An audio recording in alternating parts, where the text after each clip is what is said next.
Second marriage చేసుకుందామని marriage bureau నువ్వు నాకు నచ్చావు, నేను చేసుకుంటాను, పిల్ల కూడా మా చెల్లిలాగే అనుకుంటాను అని వాళ్ళ పిల్ల కూడా అనేసి రోజులు పోయిన తర్వాత మా చిన్న పాప ఒప్పుకోవడం లేదు, వద్దులే అని అన్నాడు. పెళ్ళికి చీర పొందుతాను రా అనేసి చెప్పిండు. చెప్పిన తర్వాత వెళ్ళాం మేడం. తెల్లారితో పెళ్లి చేసుకుందామా లాలా పెట్టుకొని వాళ్ళ ఫ్రెండ్ వాళ్ళ ఇంటికి తీసుకెళ్ళాడు. పైన చెయ్యేసి టచ్ చేయడం గట్రా చేసిండు. తను వెళ్ళి బలత్కారం చేయబోయాడు. నేను వద్దు సార్ అని అంతా ఇవన్నీ రక్కిసి గీకేసాడు అనమాట. బాగా గీకేసిన తర్వాత ఏం చెప్పాలో తెలియదు. చేశాడు నుండి ట్రై చేస్తే నెట్టితే గట్టి ఫీల్డ్ లాలా కూడా తీసుకెళ్ళారు. ఇక్కడ ఎవరు లేరు, పొద్దున్న రమ్మా ఇన్స్పెక్టర్ వస్తాడని చెప్పాడు. ఇది ఎంత సీరియస్ కండిషన్ లో ఉన్న కేసులో పాపకు పిలిస్తే పాపకి ఎందుకు సార్, పాపకు రానివ్వద్దు అంటే లేదమ్మా ఆమెతో స్టేట్మెంట్ ఏదో ఒకటి తీసుకోవాలి రమ్మని పిలిచారు. నేను చచ్చిపోతానమ్మా నేను ఉండను అని చెప్పింది.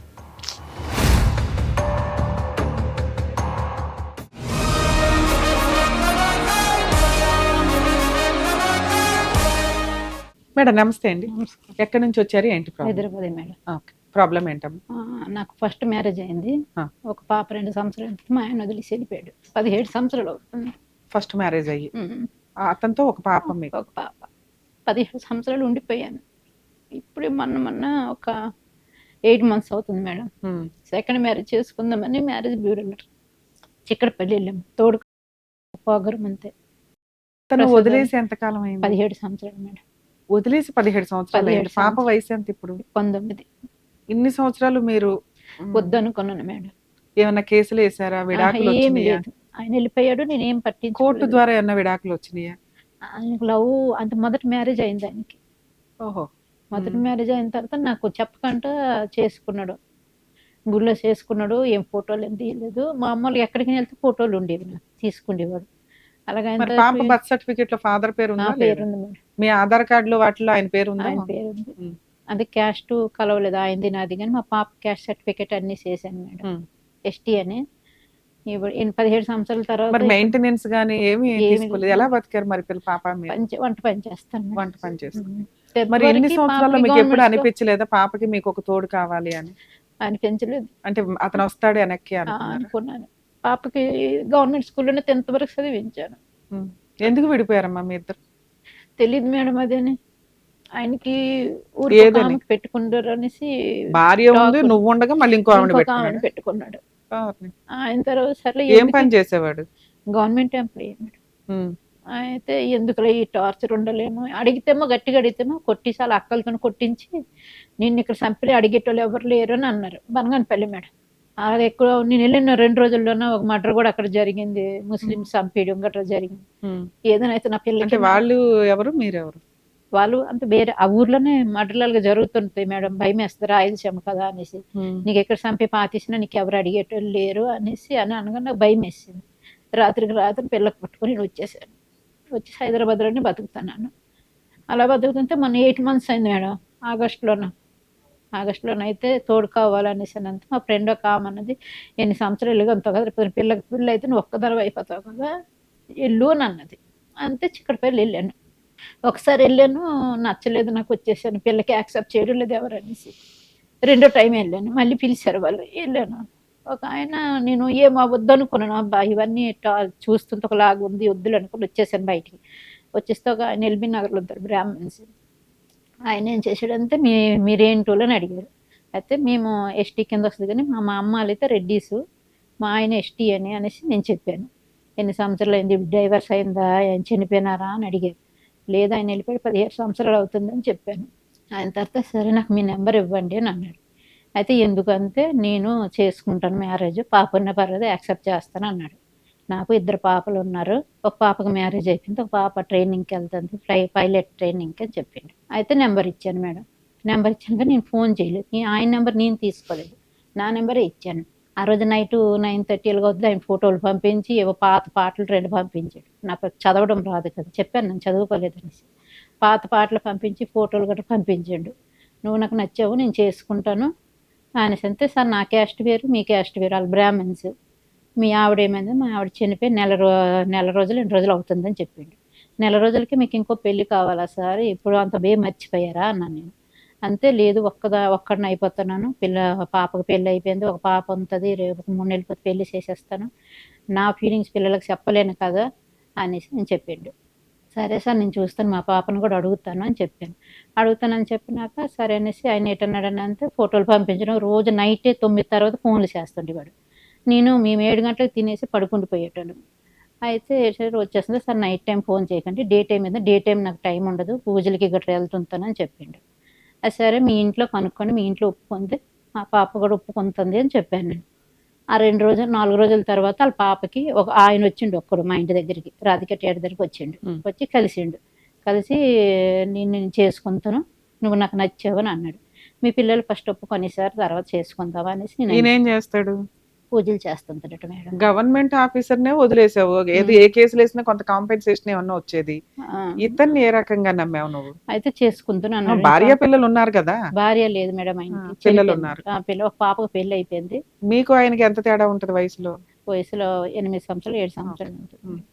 అయితే మీ అమ్మాయికి మ్యారేజ్ అయిందండి? మా అమ్మాయి లేదు మేడం, డిగ్రీ ఫస్ట్ ఇయర్ ఇప్పుడు. ఓకే. మరి ఈ వయసుకు వచ్చిన పిల్ల రేపో మాపో పెళ్లి చేయాలా, ఈ యాక్సెప్ట్ చేస్తుందని అనుకున్నారా మీరు? అడిగాను, అడిగితే చేసుకోమ్మా అని అనేసి మా ఆయన రోజులైనా ఉంటుంది, ఏదో మా పిల్లకి ఎలా ఒప్పించారు మేడం, రేపొద్దు నీకు పెళ్ళి అయితే ఏదో నాకు తోడు కావాలి కదమ్మా అలాగనేసి. అయితే నేటన్నా మీ పిల్లకి పెళ్లి చేసేటప్పుడు నేను ఏమైనా హెల్ప్ చేస్తాను అనేసి అని చెప్పిండు.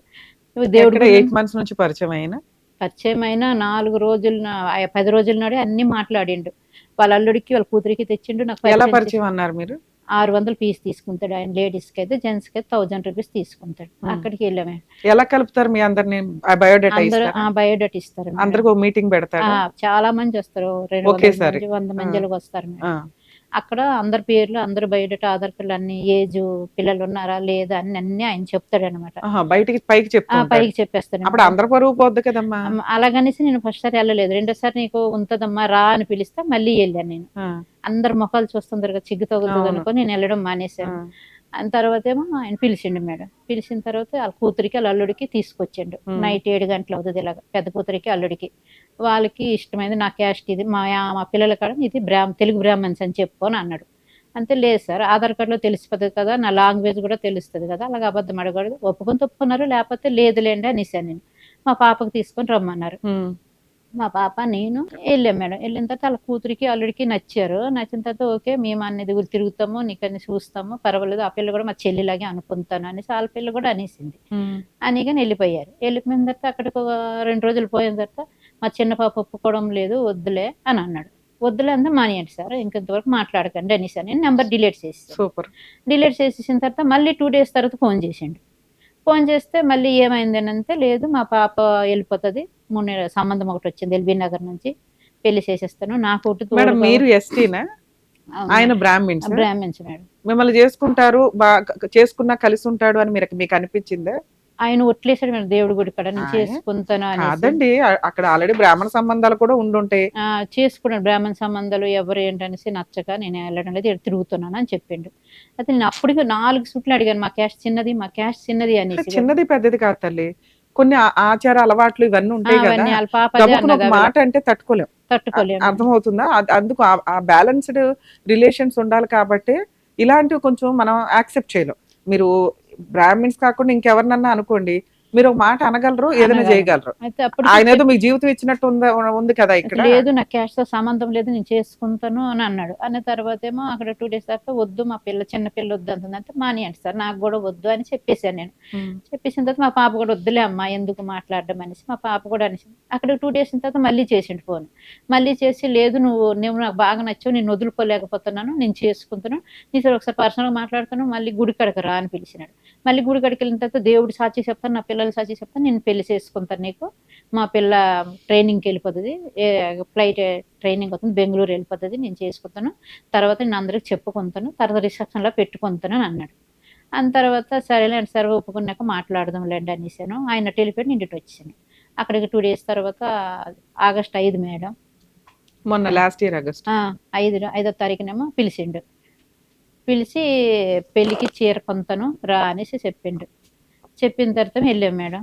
వెళ్ళిన తర్వాత సారీ కొన్నాడు, సికింద్రాబాద్లో సారీ కొన్నాడు. మా అంకల్ టెంపుల్ కాడ తీసుకెళ్ళిండు. సారీ పువ్వులు చేతిలో పెట్టి బొట్టు పెట్టిండు. నేను కంపల్సరీ చేసుకుంటాను అని చెప్పేసి వెళ్ళిపోయినాడు. నేను మా ఇంటికి వచ్చాను, ఆయన ఇంటికి వెళ్ళిపోయాడు. జాకెట్ కుట్టించుకో 2 రోజుల్లో పెళ్లి చేసుకుందామా అని అన్నాడు.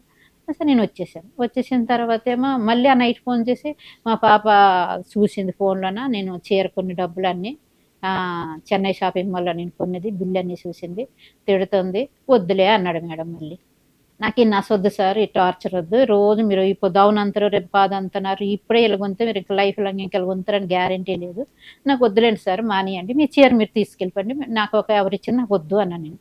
అంతే లేదు ఇచ్చాను అనుకోను, అంత ఇచ్చాను నేనేమి ముష్టిదన్నా, నాకేమైనా మీరు ధర్మం చేయను కదా, మీ ఇంటికాడికి వచ్చి అడుక్కున్నానా, తీసుకెళ్ళిపోండి మీ చీర, మీ పిల్లలు ఎవరైనా కట్టుకుంటారు, కొత్త చీరే కదా అన్నాను నేను. లేదు లేదు ఫ్రెండ్ లాగా ఇచ్చాను అనుకో కొన్ని ఉంచుకో అని అన్నాడు. లేదు సార్ మీరు ఎప్పుడైనా ఇటు వచ్చినాడైనా నేను అటు వచ్చినాడైనా మీ చీర మీకు ఇచ్చేస్తానని చెప్పాను. ఆయన తర్వాత సరేలే అనేసి పెట్టేసేయండి. ఎంత చీర? చీర 8,000 అయింది మేడం. కొన్నాను 8,000 అయితే సరే అనుకొని అక్కడికి 7వ తారీఖున చెప్పిండు. 10వ తారీఖున నాకు ఫోన్ చేసిండు. లేదు సార్ నా ఫోన్లో బ్యాలెన్స్ లేదు, నేను ఫోన్ చేయలేను, నేను ఊరు వెళ్తాను సార్, నాకు పని ఉన్నది అని చెప్పాను నేను.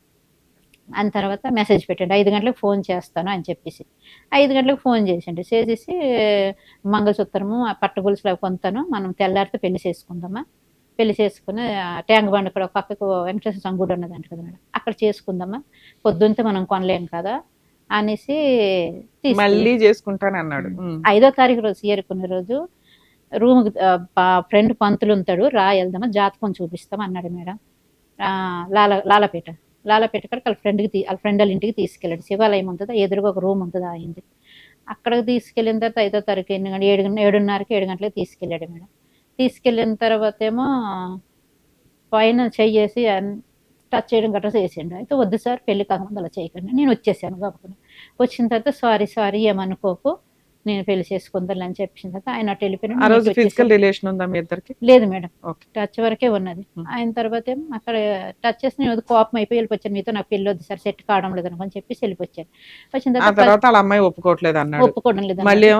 7వ తారీఖున కొన్నాడు. 10వ తారీఖు రోజేమో నాకు ఆగస్టు 15 ఆ 10వ తారీఖే మంగళసూత్రం కొందామా పట్టీలు కొందామా రా అని పిలిచిండు.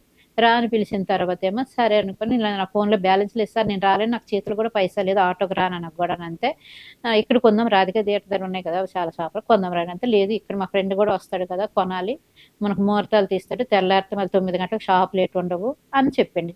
నువ్వు రా ఆటో మీద నేను డబ్బులు కడతానులే అని అన్నాడు. అంతా మళ్ళీ నేను రాత్రి వంట చేసుకొని 8 గంటలు అవుతుంది వెళ్ళాను మేడం. 8:30 అవుతుంది వెళ్ళాను. వెళ్ళిన తర్వాత ఏమో కొందాం రా స్కూటీ మీద అక్కడ నిలబడ్డాడు, ఆటోకి డబ్బులు ఇచ్చిండు, తీసుకెళ్ళాడు. మళ్ళీ ఎందుకు సార్ తీసుకెళ్తున్నారని అంతే, లేదు ఆయన కూడా వస్తారు ముహూర్తం చూడాలి కదా పలాందేలాగా నువ్వు ఉండాలి కదా అని చెప్పాడు. ఉండాలి కదా అని తర్వాత ఆ రూమ్కి తీసుకెళ్ళిన తర్వాత ఏమైనా తాగుతావు అన్నంత నేను ఎంత అంతా తినేసే వచ్చాను నేను అన్నాను నేను. కొన్నారా గోల్డ్ అవి? లేదు మేడం. అయితే రూమ్కి తీసుకెళ్ళాడు. రూమ్ తీసుకెళ్ళిన తర్వాత ఏమైనా తాగడానికి తెస్తాననేసి వాళ్ళ ఫ్రెండ్ ఏమో బయట నుంచి గడెట్టుకుంటూ వెళ్ళిపోయినాడు. గడెట్టుకుంటూ వెళ్ళిపోయిన తర్వాత ఏమో ఈయన చేశాడు, వాళ్ళ ఇంట్లో కెమెరా ఉంది, ఈ కెమెరా పనిచేస్తుందిరా అంటే, లేదు ముఖ్యమైనవి ఉంచుతారు, ముఖ్యమైనవి అయితే డిలీట్ చేసేస్తారని ఆయన చెప్తున్నాడు. వాళ్ళ ఇంట్లో కుక్కలు పిల్లులు చాలా ఉన్నాయి మేడం. కుక్కలు పిల్లులు ఉన్నాయి కదా, నేను వాటికి వీడియో తీసుకుంటాను, ఫోటోలు వీడియోలు తీసుకుంటే ఆయన బయట నుంచి గడెట్టుకుంటూ వెళ్ళిపోయినాడు. ఈయనెమరా ఇల్లు చూద్దుగానే లోపలికి చెయ్యి పట్టుకొని తీసుకొని వెళ్ళి బలత్కారం చేయబోయాడు. నేను వద్దు సార్ అని అంతా ఇవన్నీ రక్కేసి గీకేసాడు అనమాట. బాగా గీకేసిన తర్వాత ఏం చెప్పాలో తెలియదు చేశాడు. ట్రై చేస్తే నెట్టితే గట్టి ఫింగర్ అమ్మో తలుపు అని చెప్పి ఎవ్వరు లేరు. ఈ చెయ్యి గట్టి నొక్కేసి గుద్దేశాడు. ఇప్పుడు చెయ్యి ఎత్తలేకపోతున్న పైకి. ఇప్పుడు 5 నెలలు అయింది వంటకు కూడా వెళ్ళడం. ఆ రాత్రి అక్కడి నుంచి నేను తలుపు తీయరు అన్ని కుడితే అన్ని తలుపులు పనిచేస్తున్నాడు. తర్వాత పెద్దగా అరుస్తుంటే అప్పుడేమో ఫోన్ చేసిండు ఆడికి వచ్చి డోర్ తీయనేసి. డోర్ తీయాలంటే డోర్ తీస్తే నేను వచ్చేస్తూ ఉండు నీకు దింపుతానని చెప్పేసి, మరి ఆ చీకట్లో నీకైతే అందులో తెలియదు కదా, స్కూటీ మీద రోడ్డు వరకు దింపిండు. రోడ్డు వరకు దింపేసిన తర్వాత నేను మరి పెళ్లి చేసుకోలేను, మీది క్యాస్ట్ చిన్నది అని చెప్పేశాడు. నేనేమన్నది ఒక్క మాట కూడా ఆడలేదు మేడం. చిన్న పోలీస్ స్టేషన్కి వెళ్ళిపోయిన అదే టైంలో లాలా కూడా పిఎస్ వెళ్ళిన తర్వాత ఏమో అక్కడ ఎవ్వరు లేరు, పొద్దున్న రమ్మా ఇన్స్పెక్టర్ వస్తాడని చెప్పాడు. ఎంత సీరియస్ కండిషన్ లో ఉన్న కేసులో అయితే సరేలే అనుకొని 9:30 అయిపోయింది కదా, నైట్ అయిపోతుందని ఇంటికి వచ్చేసాను నేను. మళ్ళీ తెల్లవారు వెళ్ళాను 11 గంటలకి. 11 గంటలకి వెళ్తాము, సార్ లేరు, ఏదో మీటింగ్కి వెళ్ళున్నారు అని చెప్పారు. మీటింగ్కి వెళ్ళున్నారు అంటే మళ్ళీ అప్పుడు సాయంకాలం 4 గంటల వరకు అక్కడే కూర్చున్నాను. మళ్ళీ ఆయన వచ్చినాడు. ఆయన వచ్చి నీకు పర్వాలేదమ్మా, 15 రోజులైనా సరే నీ కేసు రాస్తాను అని చెప్పిండు.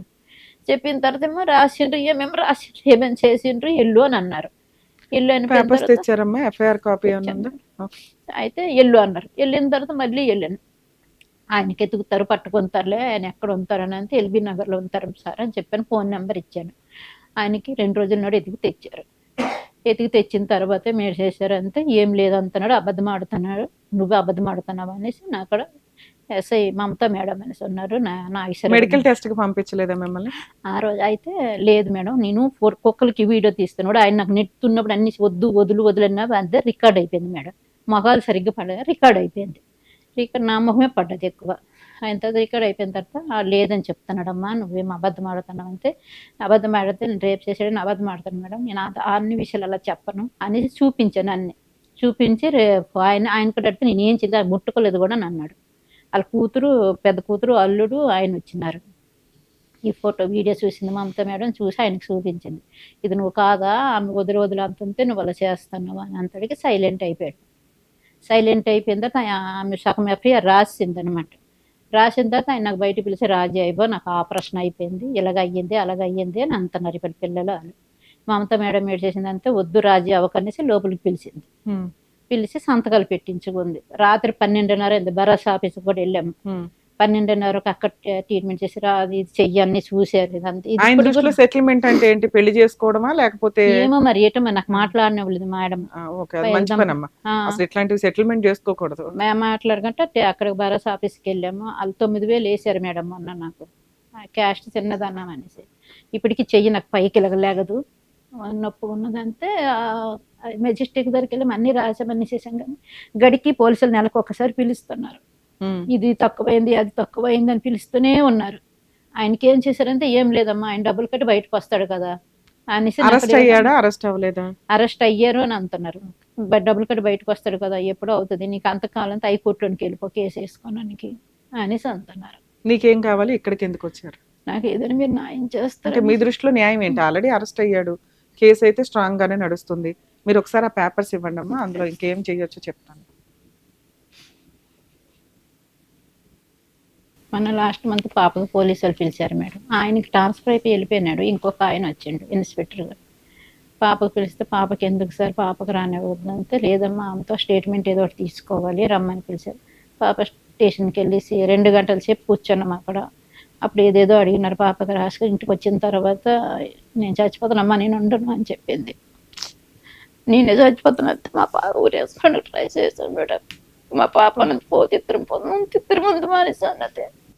లేడీస్ పెళ్లి పేరుతో అబద్ధాలు చెప్పడం, లేడీస్ బ్లాక్మెయిల్ చేయటం, లేడీస్ స్వార్థంతో అబ్బాయిల్ని ట్రాప్ చేసి పెళ్లి పేరుతో 10 మందిని పెళ్లిళ్ళు చేసుకుంటామని చెప్పి బ్లాక్మెయిల్ చేయడం, ఇవి రెగ్యులర్గా మనం చూస్తున్నాం. మరి ఈ కేసు ఆ లిస్ట్లోకి వస్తుందా?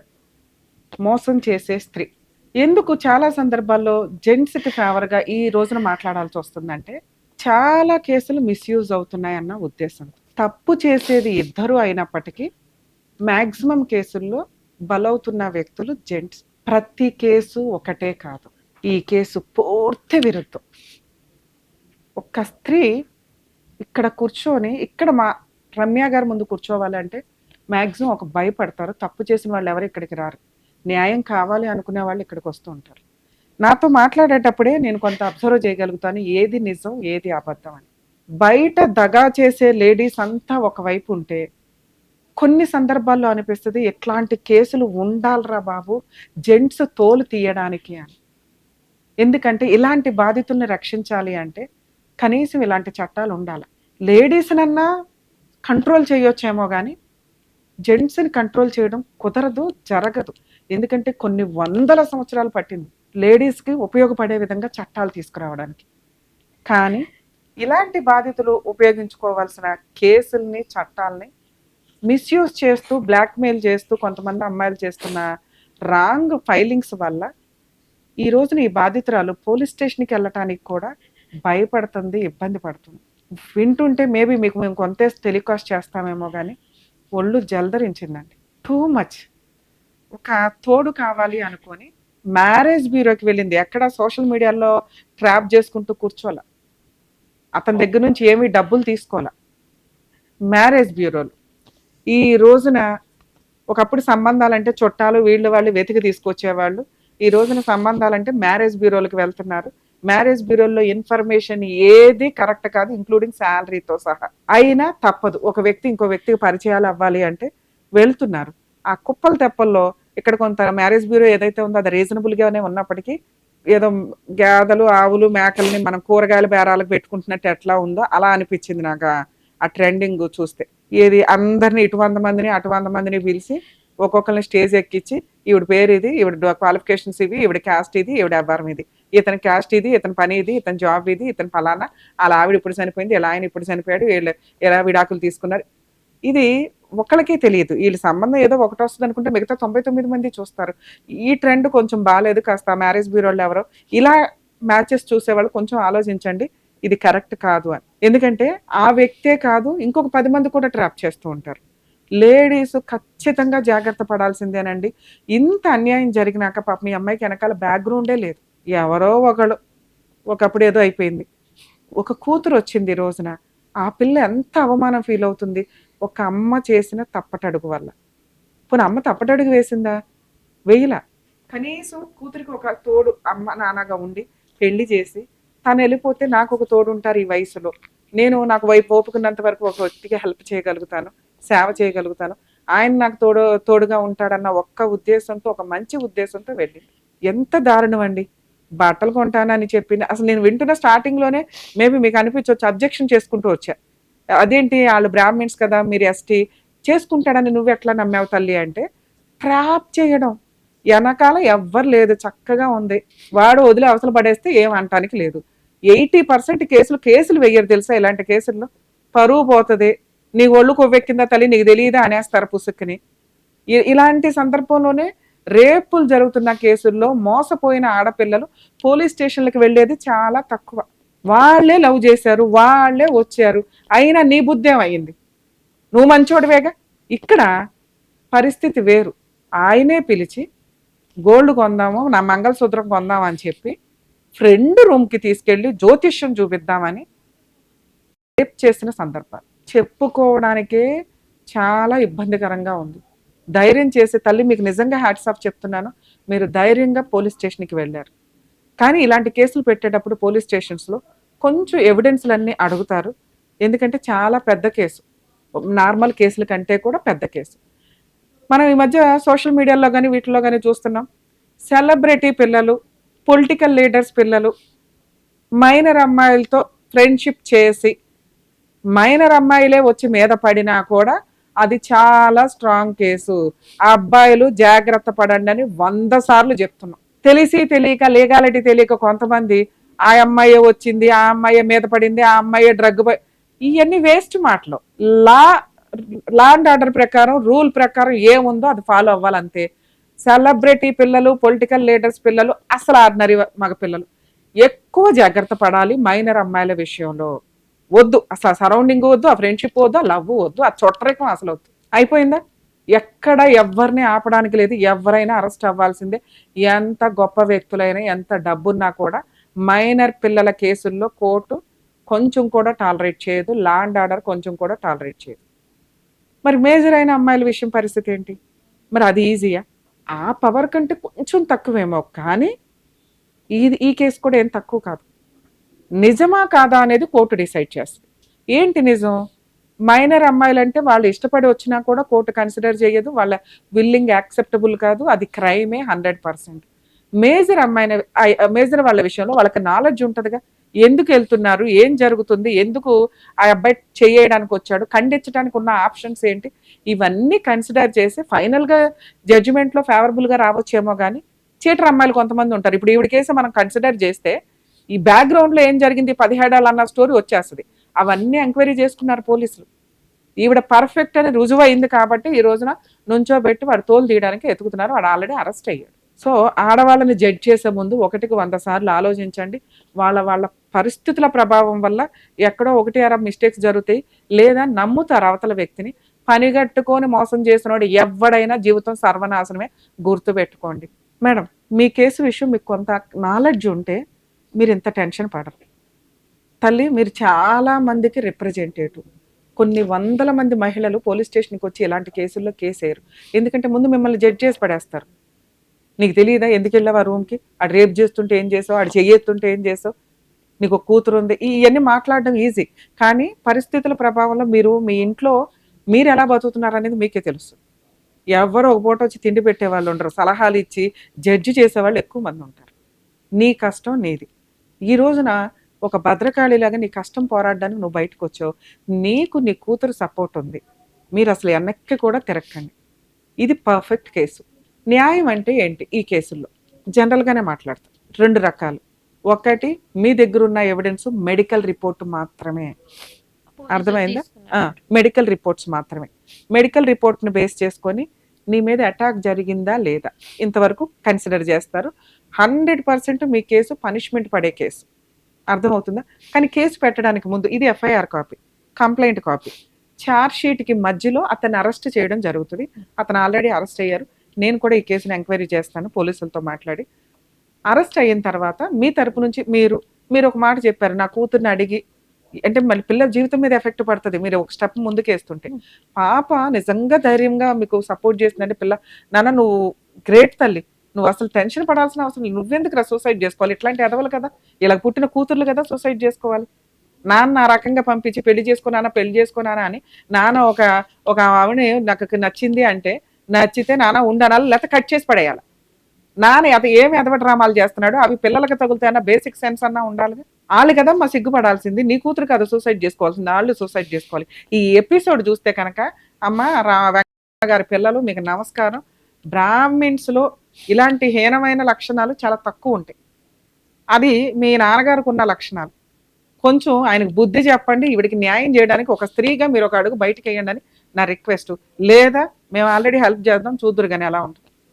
మేడం, లీగల్ ప్రాసెస్లో మీ అమ్మాయి స్టేట్మెంట్ అవసరం, ఇప్పించండి, ప్రాబ్లం లేదు, ఇచ్చేసింది, ఇంకా సైలెంట్. ఛార్జ్ షీట్ ఫైల్ అవుతుంది. ఛార్జ్ షీట్ ఫైల్ అయినాక మీకు కోర్టులో పబ్లిక్ ప్రాసిక్యూటర్ ఉంటారు. ఇంక ఈ కేసు గురించి రిలాక్స్ అయిపోండి తల్లి. అతను ఒక అడ్వకేట్ని పెట్టుకొని కంటెస్ట్ చేస్తారు. మళ్ళీ మీరు ఒక 1-2 ఇయర్స్ తర్వాతే కోర్టుకి వెళ్ళాలి. అప్పటిదాకా పోలీసులే చూసుకుంటారు ఈ కేసుని. తక్కువ చేసేయడం అనేది ఉండదు తల్లి. పోలీసులు కూడా తిండే తింటున్నారు, ఉత్తినే ఏమి అన్ని కేసుల్ని వాళ్ళు ఇష్టం వచ్చినట్టు బిహేవ్ చేయరు. ఓకే. రెండో ప్రాసెస్, మ్యాక్సిమం ఇట్లాంటి కేసుల్లో సెటిల్మెంట్లకు వస్తూ ఉంటారు, కాంపెన్సేషన్ అని కానీ అది కానీ. 2 రకాల పనిష్మెంట్లు ఉంటాయి కోర్టులో ఎప్పుడు కూడా. ఒకటి ఫైన్, 2 జైలు.